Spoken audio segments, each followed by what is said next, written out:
All right, this video is on Chapter 1, Lesson 7 for Gryffindor Math, Constant Rate of Change. Okay. So when we're talking about constant rate of change, a blank, blank, blank is a rate that describes how one quantity changes in relation to another. So in those first three blanks, you're going to write rate of change. Okay. So a rate of change is a rate that describes how one quantity changes in relation to another.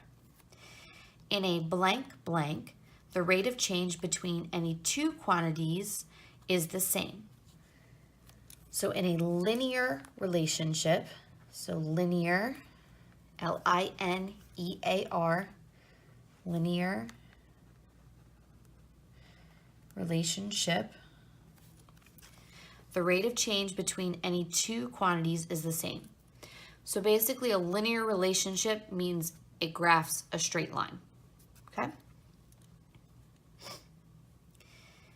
A linear relationship has a blank, blank, blank, blank. You're gonna write constant rate of change. So a constant rate of change. A linear relationship has a constant rate of change. So basically this idea is that the change over time is going to be constant. It's going to stay the same. That's the idea for constant rate of change, okay? So there's actually a couple different strategies. You can use a table or you can use a graph. Both work well to show constant rate of change, okay? So let's look at strategy 1, use a table. Okay. The table shows the amount of money a booster club makes washing cars for a fundraiser. Use the information to find the constant rate of change in dollars per car. So remember last time when we were setting up proportions, you're going to do kind of the same thing. You find the unit rate to determine the constant rate of change. So in order to do that, I'm going to take the first one here where it says 5 for the number, $40 for money. So they washed 5 cars and they made $40.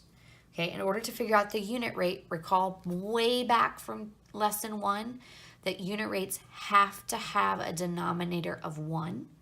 Okay, so I'm going to take $40 because that's the money that they made for washing 5 cars. So 40 divided by 5, which gives me $8 for 1 car.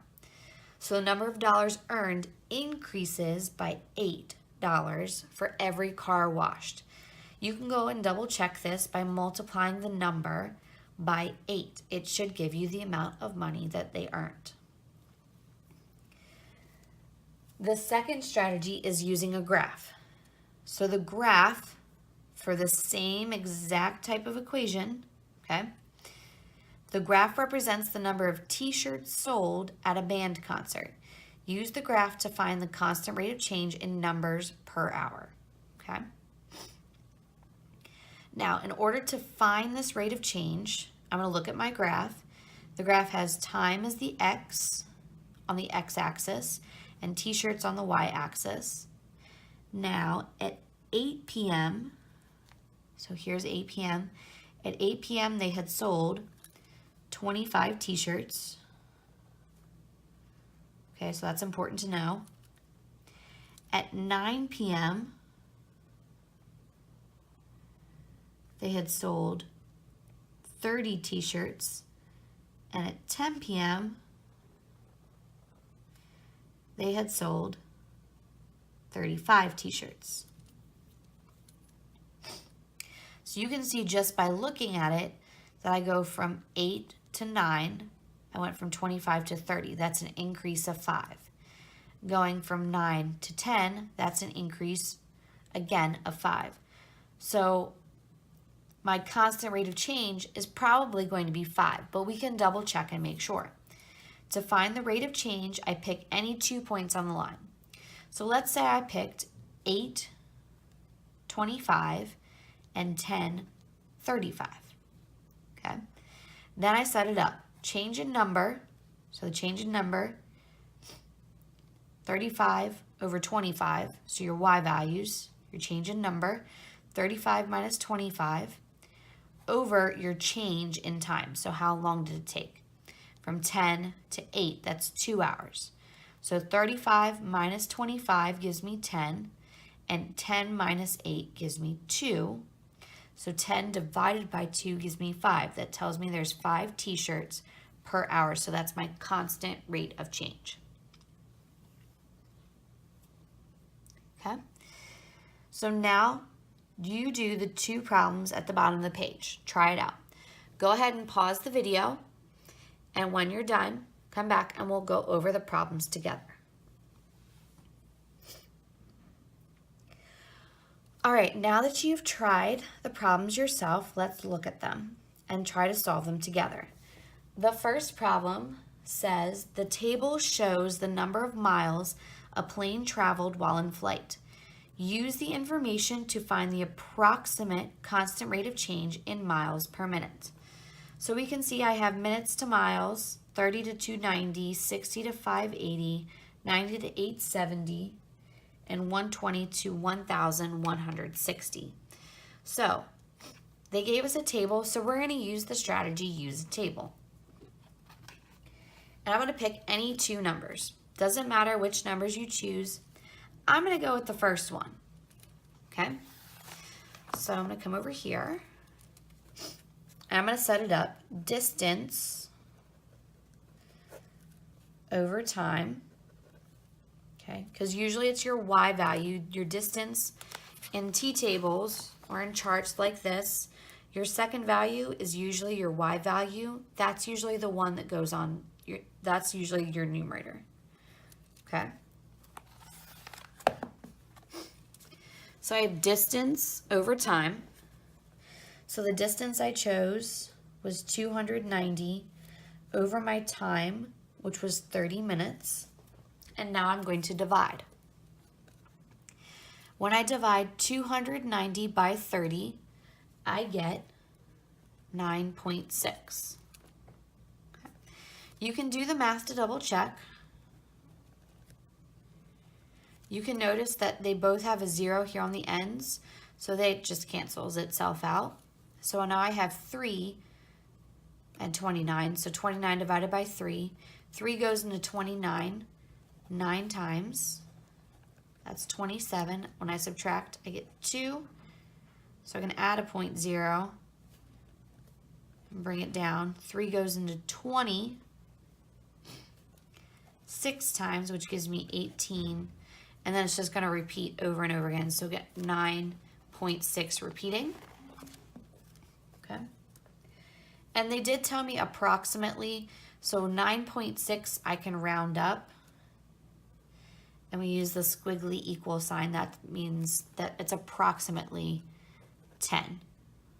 Okay. So it's approximately 10 miles per minute. That's my approximate constant rate of change.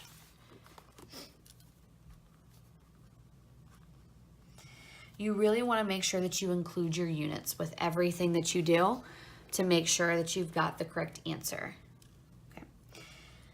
Now, the second problem that they give us states the graph represents the distance traveled. Use the graph to find the constant rate of change in miles per time. Okay. So, I can pick any 2 points that I would like to pick. So I have 10, 72, so I have 10, 72 I can choose from, 12, 80. Okay, and then I go to 2. So you actually want to think about this a little bit. The way our clocks are actually set up, it allows us to go to 24-hour periods. So 12 is still 12. 1 o'clock, 1 p.m. would be 13, and 2 p.m., which is right here, would be 14. So that could be another point. I could have 1488. I'm going to go ahead and use 1488 and 1280. You don't have to use these 2 points. You'll still get the same answer. Okay. So now I'm going to go set up my equation. So I have change in number, which was my 88 minus 80, and then change in time. Okay, and that was 14 minus 12. So 88 minus 80 gives me 8. 14 minus 12 gives me 2. 8 divided by 2 gives me 4. So this tells me that my constant rate of change, according to the graph, is 4 miles, because that's the time, or that's the distance that it's measured in, to time. Now notice my time's in hours, so I'm going to put hours. Miles per hour. Okay? And that is the end of Chapter 1, Lesson 7, Constant Rate of Change. Tune in next time when we do Chapter 1, Lesson 8.